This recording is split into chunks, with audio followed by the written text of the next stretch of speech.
Kami telah mengadu kepada Rasulullah sallallahu alaihi wasallam ketika ia sedang berbantal kain-kain selimut di bawah bayangan Kaabah. Maknanya Nabi duduk tepi Kaabah buat apa? Baring kan? Pakai bantal, berbantalkan selimut. Nabi duduk baring tepi Kaabah. Kami berkata kepadanya, mengapa engkau tidak memohon pertolongan untuk kami? Oh, mari-mari itu nak mengadu, tapi macam nak marah. Apa yang adanya tu? Hari ni cik nak mengadu sikit ni. Tengok tengok orang marah. Lelaki saya lah. Oh.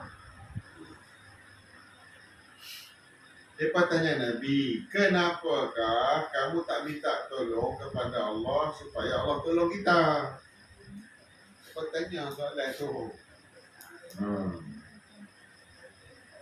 Mengapa engkau tidak mendoakan kami? Lalu Rasulullah SAW bersabda, itu dia. Nabi jawab, oh kita simpan. Orang tanya soalan tu pedas juga. Bila nak menang apa? Oh soalan. Betul soalan. Bila nak menang? Bila Allah tolong belah raya banyak kali dah tak menang juga. Biar kita perang. Oh perang. Sebab pun sama lah manusia. Kita tanya Nabi, bila mana tolong kita? Duk kena seksa, nak kena hijrah, nak kena lari.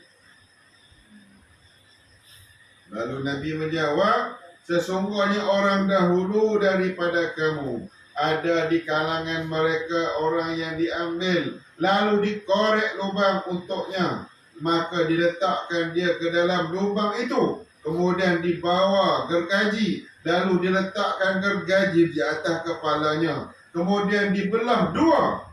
Itu dia. Orang tanya Nabi, bila Nabi nak doa supaya Islam menang? Kami duk kena seksa. Nabi jawab senang. Kamu tahu tak, zaman dahulu, pengikut Nabi-Nabi terdahulu, ada di kalangan mereka yang istiqamah, ditanam separuh badan, diletak gaji atas kepala. Anak masuk Islam, kekal, ataupun anak murtad, dia nak kekal, tak mau murtad, dibelah malah. Hidup-hidup, gaji. Digergaji kepala hidup-hidup. Itu dia. Tapi lari tak daripada Islam? Tak lari. Mati syahid.